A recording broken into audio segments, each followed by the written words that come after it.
Hey everybody, this is Wardrake, and let's talk about The Division.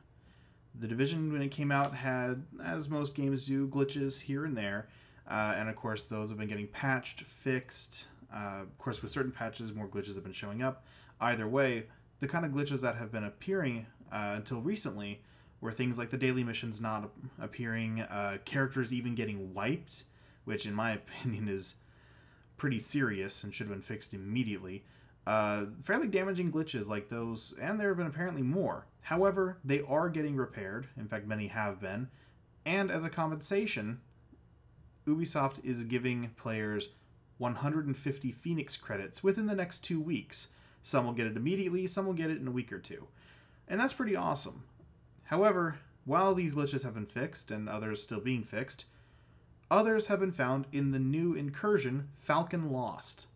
There is an exploit, apparently, that lets you glitch through a wall within the raid, skipping the boss and several hard portions entirely, and claiming the final loot as yours, apparently over and over again.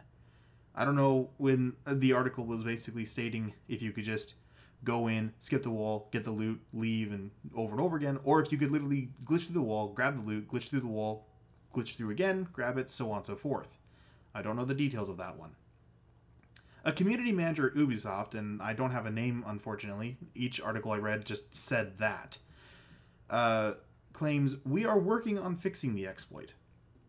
Obviously, it is against our code of conduct, and the team is looking into what can be done in terms of punishment for those who have exploited. Potential punishments include things such as suspension for the game, according to a couple different articles." This is not going well with several players. In fact, one Reddit user says, "It absolutely sickens me that a community manager has stepped forward not to apologize for the complete mess of code that has been delivered as a finished product, but rather to deflect blame for any balancing issues that may arise due to their shoddy production onto their paying customers. Bottom line, if you don't want people doing something in your game, design your code so it's not possible." I agree with this Reddit user. I do a lot.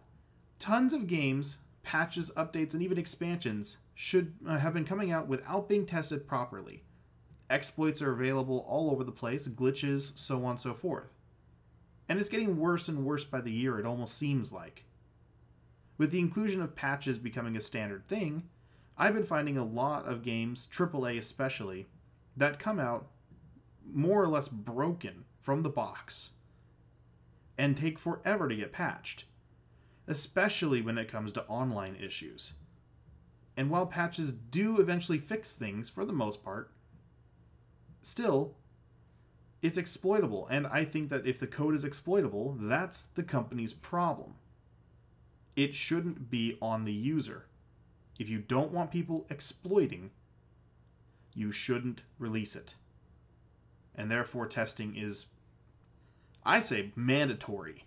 Extensive testing. This includes anything from, hey, run the raid a few times for, a few thousand people to do it, or, hey, try to find glitches and exploits. Try to glitch through the walls. Try to do everything you possibly can. If you can't, great. Instead of fixing and apologizing for problems, most companies have been doing, Ubisoft wants to basically punish the ones that have taken advantage of a system that they released broken. And that's fairly uncommon and unfair.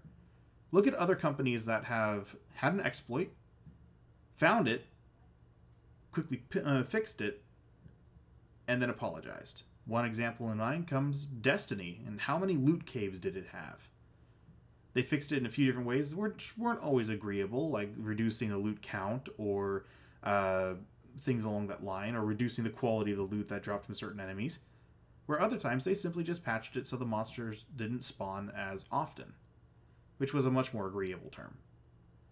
Punishment is unfair to the player if you release a broken code. Game creators need to take responsibility for their mistakes and move on. Thank you for joining me. I'll see you guys next time. Bye.